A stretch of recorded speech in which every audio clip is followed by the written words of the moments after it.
Não é possível viver sem sonho enquanto projeto. Essa é uma frase do grandioso Paulo Freire e é uma frase que tem tudo a ver com o meu convidado de hoje. Ele que foi parar no teatro aos 8 anos de idade e o teatro muda a sua vida. Ele que ganhou vários prêmios com um monólogo que escreveu, interpretou e dirigiu. Este monólogo não só marcou a sua vida e a sua carreira, mas também é um marco do teatro brasileiro. Eu estou falando da peça Macacos e hoje o meu entrevistado é Cleiton Nascimento. Bem-vindo! Muito obrigado! Que fofura! Eu tô assim, muito feliz de estar com você aqui. Eu estou no Teatro B32 e esse é mais um episódio da série de entrevistas do Infoteatro em parceria com o B32.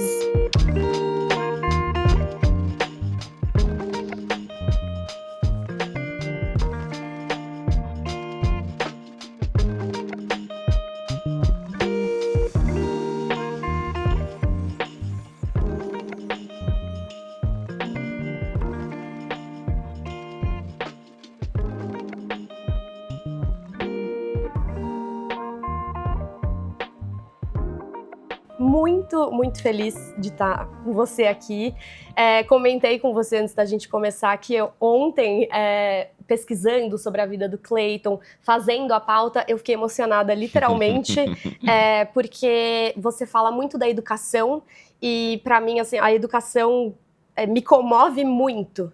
Eu fico extremamente comovida e do jeito que você fala sobre isso, eu acho que é ainda mais extraordinário. Eu queria começar a nossa entrevista perguntando para você qual é a relação entre sonho e educação. Eu acho que estão super conectados e também porque a educação permite com que a molecada possa sonhar e, sobretudo, alcançar com qualidade os seus sonhos, com toda a sua potência. Paulo Freire, eu acho maravilhoso que você cite ele. Paulo Freire diz isso: a educação ela é libertadora. Então, se você tiver sonhos e ao seu lado a educação, ela te liberta e ela vai te fazer chegar nos seus sonhos com a maior potência que você pode vir a ter, com a maior qualidade, com o maior conhecimento que você possa vir a ter. E conhecimento é ferramenta de guerra. Se você tem conhecimento, você pode chegar muito longe. E quando a gente fala, né, em educação, eu ouvi muitas entrevistas, assisti muitas entrevistas suas, falando sobre o poder da educação, do estudar. O que é estudar?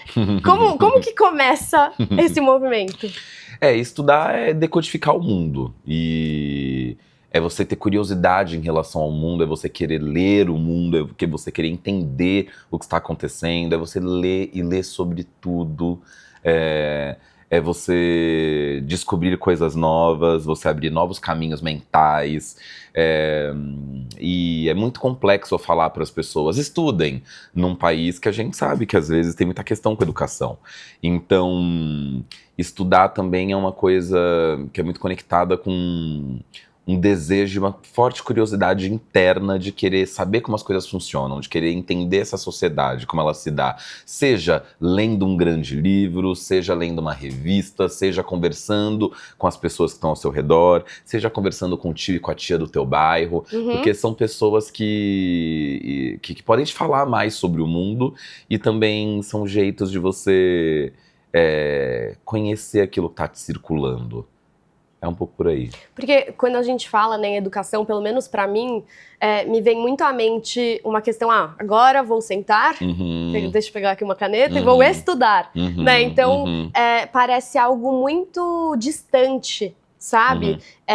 Eu acho que é exatamente isso que você falou, né? Ouvir histórias, conversar com pessoas mais velhas, com mais experiência. Isso é estudar também, isso, né? Também é super estudar, e porque também é isso, num país como o Brasil, em que tem uma parcela da sociedade que ou estuda ou trabalha para trazer alimento para sua família, ou cria seus filhos, ou algo do tipo, quando eu digo estude, já não tô falando isso para todo mundo, Não é todo mundo que vai ter o tempo e espaço para sentar num lugar e poder adquirir o conhecimento, comprar os livros, Uhum. chegar alimentado para ter aula, ter roupas lavadas. Não é todo mundo, é para todo mundo que eu estou dizendo. Então não é à toa que eu te conto aqui. Estudar é você contar com a tradição oral. O que é tradição oral? É você ouvir as histórias da sua mãe, é você ouvir as histórias da sua avó, é você conhecer o povo que te circula, a história da tua família, as tradições da tua gente, ir lá visitar a família da tua avó, ir lá visitar a cidade da tua avó. Isso também é estudar, é entender sobre você. Às vezes, e tem muito a ver com o nosso país ter sido colonizado, né? A gente é levado a achar que estudar é de repente falar idiomas, é Uhum. conhecer a história da arte europeia. A gente às vezes acha que isso é estudar, né? E muitas vezes a gente desconsidera o nosso conhecimento do nosso povo, da nossa quebrada. Uhum. Que produz sim muito conhecimento. Eu costumo dizer isso. Eu passei a vida inteira querendo ser Hamlet quando eu estudava teatro. Eu queria muito ser Hamlet, eu ainda quero. Eu acho um personagem muito curioso. Mas quando eu resolvi interpretar e contar a história do meu povo, da minha comunidade, dos meus anseios, é quando o meu trabalho artístico chega numa possível potência, é quando ele tem reconhecimento. Então o que é estudar? É eu pegar o conhecimento que está lá na Europa. Pode ser também, mas não é só. Uhum. É eu também trazer para dentro do cesto os costumes da minha mãe, o jeito da minha tia falar, quando ela sente dor no braço porque vai chover. São coisas populares e isso não tem em nenhum momento menos importância do que talvez a academia diga que é o bom, belo e verdadeiro. Uhum. Os clássicos, né? Os clássicos. Uma coisa que eu já ouvi, assim, bastante nossa, hoje em dia o teatro tá muito autoficcional Uhum, e no teatro é justamente o lugar em que a gente faz personagens, em uhum, que o ator não deve ser ele mesmo. uhum. O que você acha sobre isso? Eu acho que durante muito tempo da feitura teatral, a gente dedicou o nosso intelecto, o nosso tempo e o nosso corpo para contar histórias de outras nações e de outros povos. E outros corpos é que podiam fazer isso. Hoje em dia a gente vê nas escolas de teatro muito mais negros estudando, fato. Mas vamos voltar lá, em 97, sei lá, quando eu comecei a fazer teatro. Durante décadas eu fui o único aluno negro e ainda bolsista. Uhum. Ou seja, a minha gente, meu povo, gente parecida comigo, não tinha espaço para Uhum. contar histórias. Quantas vezes eu não ouvi, não, você não pode ser o Hamlet. Mas por quê? Porque você não se parece com ele. Então, o tempo passa, pessoas como eu vão amadurecendo ou vão chegando no teatro e elas querem sim contar um pouco da história delas. Porque, por exemplo, quando a corte chega no Brasil, ela vê uma cultura afro-brasileira nascendo nessa nação, acha que aquilo não é bom, não é belo e não é verdadeiro, e manda queimar esses quilombos. Então, esses quilombos, esses espaços de criação artística. Então, quando nascia a verdadeira arte afro-brasileira, a corte pede para que aquilo seja destruído. Então, esses corpos, historicamente, não teve espaço para entrar e contar suas verdadeiras narrativas. Então, o que eu acho sobre isso, te respondendo? Eu acho que agora são corpos que ganharam um certo tipo de espaço numa área... Conquistaram esse espaço. Conquistaram esse espaço numa área que, historicamente, é para a alta camada da sociedade, e eles querem contar as histórias que eles têm da vida deles. Uhum. Eles querem contar as narrativas dos seus povos. Agora as histórias são mais autoficcionalizadas. Não acho. Acho que agora pessoas que nunca tiveram espaço estão conquistando o espaço e elas querem falar sobre elas. Uhum. Fazendo um estudo sobre as dramaturgias europeias, durante séculos, elas falam sobre a conquista do território, os desejos pessoais. Então eu preciso encontrar um amor, eu quero sair dessa casa porque eu preciso viver uma vida, eu preciso conquistar um emprego, eu preciso ter uma empresa. As narrativas brancas falam bastante sobre isso, europeias. Quando você vai ver as narrativas negras, eles estão falando, eu preciso sobreviver. Então, não acho que são autoficções. Eu Exato. acho que, do mesmo modo que a Europa trouxe para o mundo um tipo de dramaturgia, vamos olhar historicamente para o povo negro. Eles precisam trazer as suas dramaturgias. Uhum. E a mesma coisa, né, assim, os clássicos, por exemplo, que são, né, os clássicos, Uhum, são histórias de pessoas, uhum, e isso também passa por elas, né, assim, o autor que escreveu determinado texto, determinada dramaturgia, uhum. ele escreve aquilo de uma perspectiva de vida, Claro, né, que e é a a gente mesma não, coisa. a gente esquece isso. E isso não foi questionado. Exato, exatamente, exatamente. Não é? Isso não foi taxado como, isso é autoficcional, isso é não sei o quê, não, agora só tem esse tipo de coisa, não é? Às vezes também quando as pessoas dizem, é uma peça que é autoficção, ou então é uma peça militante, Uhum. ou então é uma dramaturgia, algo do tipo. Pode ter certeza, subjetivamente estamos falando de criações que foram feitas ou por pretos, ou por mulheres, ou por LGBTQIAPN+, ou por pessoas gordas, ou por... é muito militante. Do que estamos falando, né? Quem criou, né? E quem está falando isso? Exato. Não é? Então, eu acho que todas as histórias já foram contadas, inclusive. Todas. É o como que você conta que vai diferenciar uma da outra. Uma garota apaixonadíssima por um amor proibido e que vai lutar para sobrevivê-lo. Já vimos muita história. Romeu e Julieta, como muitas outras. A figura dentro da família que não entende muito bem a dinâmica e não sabe se está enlouquecendo diante daquilo, mas precisa encontrar o novo. Já vimos, Hamlet e muitas outras. Então, todas as histórias já foram contadas. Acho que a gente ficar nessa crise de questionando as histórias contadas, acho que é uma perda de tempo. O teatro existe há 7.000 anos, gente. Nós recontaremos muitas histórias. Exatamente. Tem uma frase que eu sei que você já ouviu, que é a seguinte: quando você for contar uma história, conta ela de pé.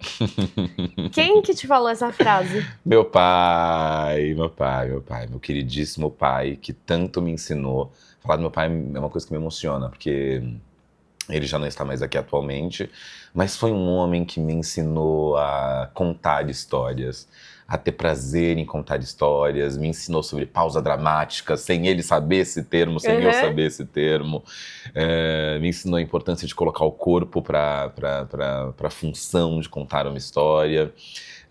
Homem piadista, de preparar a história até o momento cômico máximo. Eu aprendi isso dentro de casa. Meu pai era um homem piauiense e as pessoas do Piauí são excelentes contadores de história. A família da minha mãe é do Piauí. É mesmo? De onde? É de Teresina. Teresina! Aí quando eu vi, eu falei, nossa!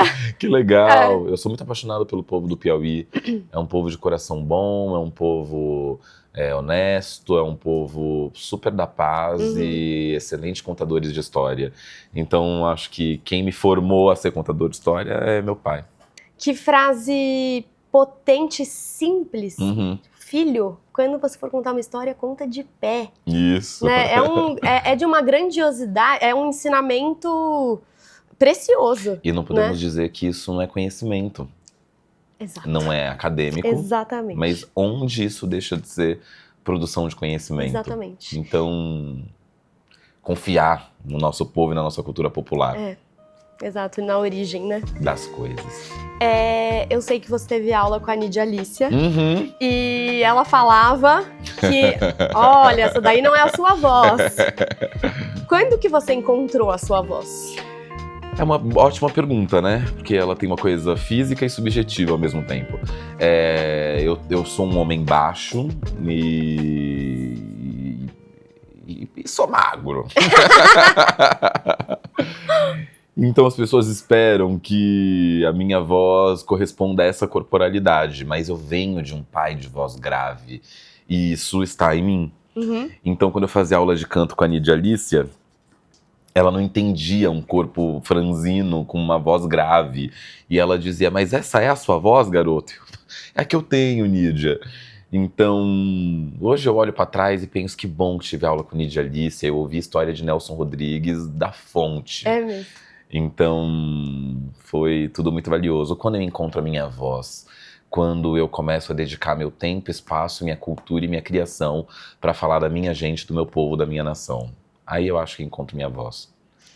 Nossa, ai, eu fico arrepiada toda hora, porque é muito potente. Eu acho que isso, assim, todos os estudantes de teatro, jovens, né, deveriam ouvir isso, porque é uma dica muito, muito importante, né? Assim, eu sinto, até no Célia Helena, eu faço licenciatura no Célia Helena, o Cleiton estudou no Célia Helena a vida toda, foi professor no Célia Helena. Grande Célia Helena. Não é? Eu acho que a gente, né, conversando até com colegas, nossa, mas o que eu vou fazer? Assim, como que eu vou começar a fazer teatro? E eu acho que isso está mais perto do que a gente imagina, né? Assim, você está justamente aqui para comprovar isso. E todas as histórias já foram contadas. Então, está tudo certo você contar a história do seu povo. Às vezes, pelas formações do país, eu fiz aula em muitas escolas e dei aula em muitas escolas. A formação, às vezes, é muito europeizada.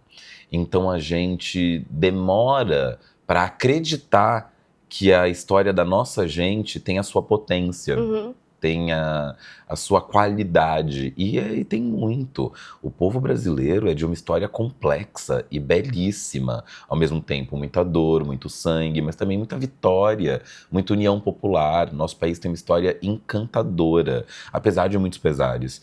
Então, demora pra gente poder alimentar essa autoestima de contar nossas próprias histórias. Mas tô aqui pra dizer que é possível, vale a pena e ela é capaz de mudar nossas vidas. Ontem eu tava na Unesp, uma faculdade pública, que eu tenho o maior respeito. Fui convidado pra dar uma aula lá para os alunos, falar sobre dramaturgia negra e tudo mais. E aí uma pessoa branca havia me perguntado, mas como é que eu falo sobre racismo para os alunos?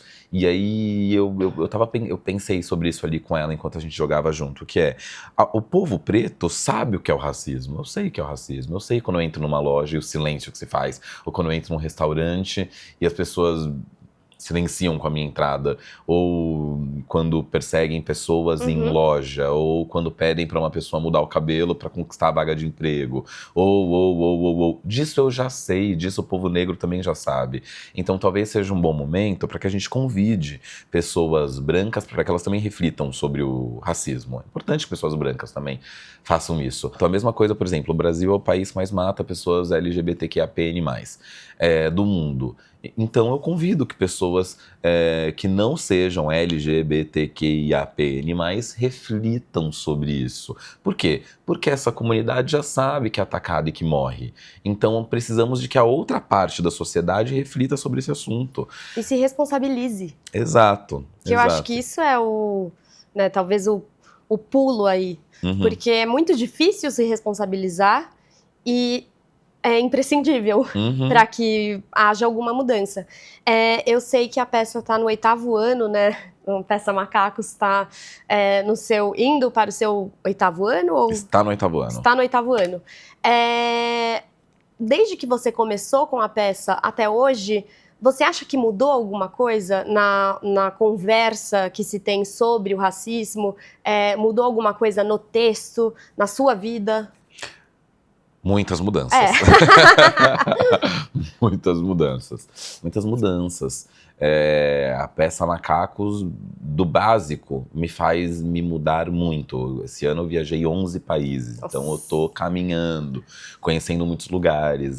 O poder do teatro me levando para conhecer o mundo, literalmente. Estou muito grato por isso, fico muito emocionado quando eu chego num lugar e digo, meu Deus, quando eu cheguei na Rússia e eu fui na praça, no Kremlin, se eu não me engano o nome, eu fiquei muito emocionado naquele lugar, porque eu sempre vi aquilo na infância, de repente eu estava ali por causa do teatro. Por causa do seu trabalho e da sua história, né? Pois é, quando eu chego aos Estados Unidos, um lugar que eu adoraria conhecer também, na Holanda, meio Amsterdã. A minha família, minha avó era do Piauí e meu avô era holandês. É mesmo? Você acredita? Visitei o seu povo. Exato. Visitei o seu povo. Então... muitas mudanças, mas em relação ao Brasil, eu acho muito especial porque eu penso que a peça levou, acho que 5 ou 6 anos para estrear. E agora eu tô no 8º ano, desde a estreia dela até agora, né? Então, o país já começa a falar abertamente sobre as suas feridas. O Brasil fala a palavra racismo, preconceito, com mais abertura. As gerações passadas não conseguiam dizer a palavra. Então, é vagaroso, mas existe caminho. Por exemplo, agora, o Brasil não era um país muito fã de monólogo. Agora já existem muitos monólogos em cartaz. E muitos monólogos feitos por pessoas pretas, inclusive.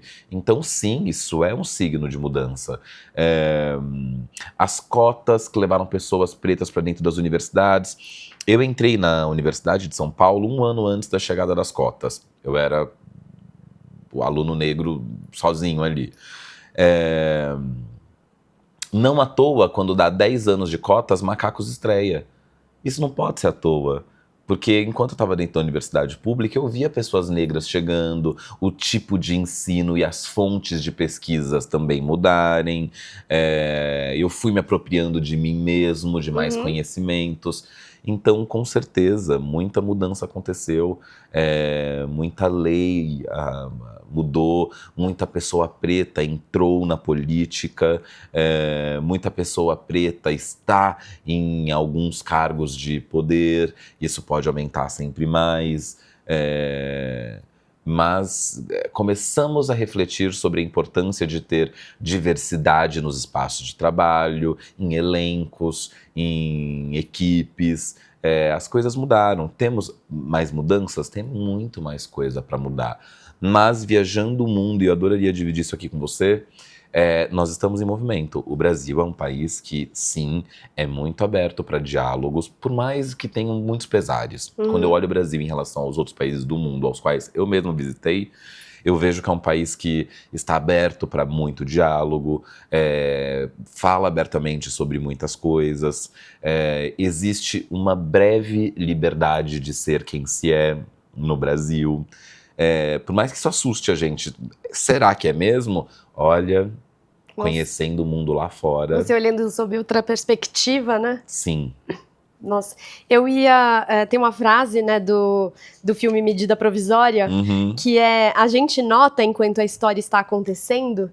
E você agora pincelou um pouco, você acha que o teatro brasileiro, nesse momento, está num período de mudança? Ou qual é esse momento que a gente vive do teatro brasileiro hoje? Normalmente quando a gente está vivendo a história, a gente só consegue refletir sobre ela quando a gente se distancia, deu um tempo e a gente olha para trás. Aí a gente consegue fazer um perfil daquilo. Mas o que eu consigo perceber hoje em dia é muita mulher trabalhando no teatro, muita gente preta fazendo teatro, muita gente contando as suas histórias ou a história do seu próprio povo dentro do teatro. As leis de incentivo incentivando muitos grupos periféricos, pessoas pretas. Pode melhorar? Sempre pode melhorar. Mas eu vejo que estamos num momento frutífero, um momento bastante frutífero, um momento de reconhecimento do trabalho de pessoas periféricas que são sim fazedoras de arte, são sim profissionais do teatro, monólogos chegando. Desconfio que essa é uma fase teatral brasileira bem frutífera para o monólogo. Público enchendo casas de teatro, isso é uma verdade, é um momento muito potente para o teatro. Muito. Se vê em várias cidades, capitais, as bilheterias esgotadas, o público tendo desejo de consumir o teatro. E eu acho que os artistas brancos devem entender qual é o papel que lhes cabe agora, sabe? Eu acho que, né, eu ouço, assim, pessoas, agora tá muito difícil de fazer teatro, porque tem que ter X, tem as cotas em editais, tem não sei o quê e tal, então não posso mais fazer. Mas percebendo, né, olhando sob essa perspectiva, aonde você vai de fato contribuir agora? Né? Eu acho que, de alguma forma, falando como uma mulher branca, eu tenho refletido muito sobre isso. Qual que é a minha agora, neste momento? talvez não seja reafirmar as minhas histórias, entende? Eu acho que isso está começando a mudar no pensamento das pessoas brancas, assim, nossa, tô entendendo, realmente, agora não é o meu momento, né? É aquilo que eu disse pra ti, né? Todas as histórias já foram contadas, então continuemos contando essas histórias. Eu acho que dá pra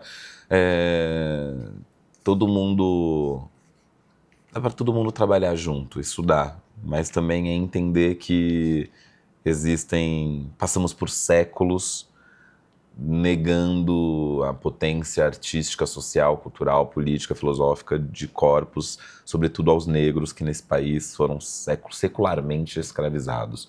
Então, se nesse momento as pessoas estão conseguindo espaços, pautas para contar suas próprias histórias, que bom, que bom, que bom. Sim. Talvez quem já tenha trabalhado ao longo de séculos seja um bom momento para observar e também seguir trabalhando. Tem espaço para todos. O teatro existe há 7.000 anos, tem espaço para todos.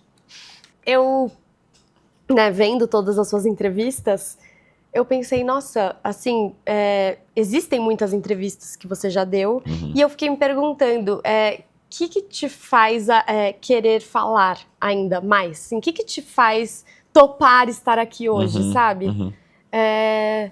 Você acha que isso faz diferença, assim, a gente continuar conversando, mesmo que seja para... né, eu sempre fico, que pergunta eu vou fazer que ainda não foi perguntada? Você acha que faz sentido a gente conversar mais, mesmo que seja sobre as mesmas coisas? Sim, porque a gente também tem que considerar quem tá lá do outro lado recebendo a gente. Ontem eu recebi uma mensagem de uma pessoa dizendo: nossa, assisti uma entrevista sua e eu queria te agradecer muito, porque eu também estou tentando fazer minha peça e eu ouço diariamente que não vai dar certo e que não é um tema interessante, e eu te vejo agora, depois de quase 10 anos e conseguindo chegar onde você queria, então quero te agradecer. Por isso, acho que a gente tem sempre que conversar. Eu gosto muito de gente, gosto de ouvir, de saber o que penso sobre o mundo, de dizer o que eu penso sobre o mundo, então super me interessa que a gente converse. Repito, tem pessoas do outro lado também que têm os seus próprios sonhos, que querem saber como as coisas se dão. E que a gente pode conversar aqui, né? Nada melhor do que a comunicação. Mas também, por outro lado, tem uma coisa que eu penso que eu gosto de conversar e de fazer entrevistas porque eu fico muito na expectativa das perguntas, porque durante muito tempo as perguntas se tratam sobre dores, sobre violências, sobre feridas. E o meu corpo, e assim como de muitos outros artistas pretos desse Brasil, também é um corpo de muita cura, de muita festividade, de muita alegria, de muita fé, de muita prosperidade, de muitos sonhos, de muita cultura. Então, também dou entrevistas porque é importante a gente falar sobre isso, sobre os nossos prazeres internos e aquilo que mantém nosso brilho latente. Sou muito fã de cozinhar, eu amo cozinhar. Sou muito fã de carro, adoro ficar vendo carro e falar de carro, maquinaria de carro. Eu adoro isso. É mesmo? Nossa! Eu adoro isso. Curiosidades. Logo carro? Pois é. Eu adoro isso. Então, acho que essas entrevistas é bom pra gente mostrar também que corpos negros não são só sobre dores, não são só sobre traumas, são universos particulares. E eu acho que em cada entrevista é importante a gente deixar uma célula disso, para que a gente sempre lembre que corpos como o meu são sobretudo, também muita alegria. Né? Não, e isso dá pra perceber pelo seu sorriso, pelo seu olhar. Que bom. Desde a hora que você chegou, a gente... Que bom. Eu lembrei o que eu ia falar e tem, né, a ver com isso, que é essa questão, vou falar com um ator preto, e isso sempre vem junto, né, assim, até que ponto isso faz sentido, isso é cansativo, você não é um ator preto, você é um ator. Isso. Então, assim, eu fiz uma entrevista com o Guilherme Santana, e ele falou isso. Ele falou, eu tô cansado de ter que falar sobre isso. Né? Claro, eu acho que por você ter feito a peça que fez, isso, né, vem junto com a sua história, e isso né, no que você comunica com o teatro. Eu acho que podemos falar sobre tudo, mas não falar somente. Então, é possível que você pergunte sobre racismo e tudo mais, mas ao mesmo tempo é isso. Deixa eu descobrir mais sobre essa pessoa. Quais são os sonhos dela? O que ela gosta de fazer quando ela tá em casa tranquila? Qual o último livro que ela leu? Qual a comida que ela mais gosta? Porque isso são as camadas de um alguém e todo mundo tem essas camadas. Então é importante a gente também descobrir onde encontrar mais aquela pessoa ali. E a gente pode falar de tudo. Então expandir ao máximo as possibilidades de conhecer um alguém. Né? Acho que pode ser bom. Uma pergunta importante é: qual é o seu carro favorito? Cara, eu tenho alguns. eu não piro em carros inalcançáveis. Eu acho que são quando são carros caríssimos e com uma outra estética. Eu falo, lindo existe, mas é muito distante. Nossa, eu jamais imaginei que você ia gostar de carro. Amo carro. Nossa, meu pai ama carro. Eu amo carro. Eu passo horas naqueles sites de carro, vendo como eles são feitos, qual que é a diferença do motor de um, do motor de outro. Adoro isso, né? Coisas nossas. Tá surpresa, né? É que carro é muito... Eu gosto. Uma pergunta pra finalizar. Eu teria muitas, eu tô adorando. Vai indo. Sabe, vamos pedir aqui a cerveja, desce o show, vamos conversar. Duas coisas, então, já que você me deu aqui o espaço. Eu sempre pergunto, né, até por tantas entrevistas, o que você gostaria de responder que não te foi perguntado? Olha, muito bom. Coisa que eu já trouxe aqui, nada tão demais. O que não sabemos sobre o Cleiton, do que ele gosta que as entrevistas não abordam. Fala isso. O que você gostaria de falar nas entrevistas que... Adoraria falar sobre as comidas, eu adoro comida também, eu sou um ótimo cozinheiro. É mesmo? E você aprendeu quando? Aprendi com minha mãe, sou filho de uma mulher que ela era uma dama das panelas, muito. Então eu aprendi com ela, eu gosto de cozinha, adoro ver aquela alquimia se fazendo, as cores se encontrando. É uma arte, né? E o Brasil é muito bom de comida, a gente vai para outros países e eu passei agora, sei lá, 2 meses com a peça lá na Europa e eu voltei pro Brasil assim, um PF, preciso comer um PF, porque a nossa combinação de alimentação é muito poderosa. Então, adoro falar de comida, adoro falar de sonho, quero muito ser pai. É mesmo? Quero ser pai de 6 crianças. Quero ter muito filho. Eu tive excelentes pais. Então, eu quero passar o que eu aprendi para outras crianças que estão aí também precisando de afeto, de um guia, de conhecimento, de educação. Então, sobre sonhos, né? Eu gosto muito de falar sobre sonhos também. Qual o seu maior sonho hoje, depois de já ter conquistado tantos? Poxa, eu deveria ir com calma dos sonhos, porque eu cheguei em lugares muito especiais sonhando e acreditando na minha arte, sabe? Mas agora um sonho que eu tenho é prosseguir com saúde, trabalhando bem e constituir uma família. Com serenidade. Ter uma casa para ter crianças e um carro. e é isso, assim. Eu tô sonhando com isso nos últimos anos. Para finalizar, agora mesmo, claro. O que o teatro te ensinou de mais importante para sua vida? A gostar do ser humano. O teatro me ensinou muito isso. É uma área em que todos querem realizar os seus sonhos, e aí às vezes tem que abrir mão do seu para receber o dela, e às vezes também não é o dela, é a mistura do nosso. Se a gente quer muito fazer um Romeu e Julieta, como seria o nosso Romeu de hoje em dia? Será que ele não é um cara com uma Juliette? Será que ele não é um cara com um risquinho na sobrancelha? Será que ele não tem uma ginga própria? Que música será que o nosso Romeu canta? A gente saber ouvir e receber a ideia e o sentimento do outro. O teatro me faz gostar do outro, respeitar o universo do outro. Obrigada. De nada, eu que agradeço. Obrigada. O teatro e as entrevistas me fazem realizar esse sonho que é saber das histórias das pessoas e ter essa troca. Obrigada. Conta comigo. Tamo juntasso, viu? Até breve. É isso. Obrigada. Eu amei. Eu me diverti. Eu tô chocada que você gosta de carro. Eu adoro carro. Nossa.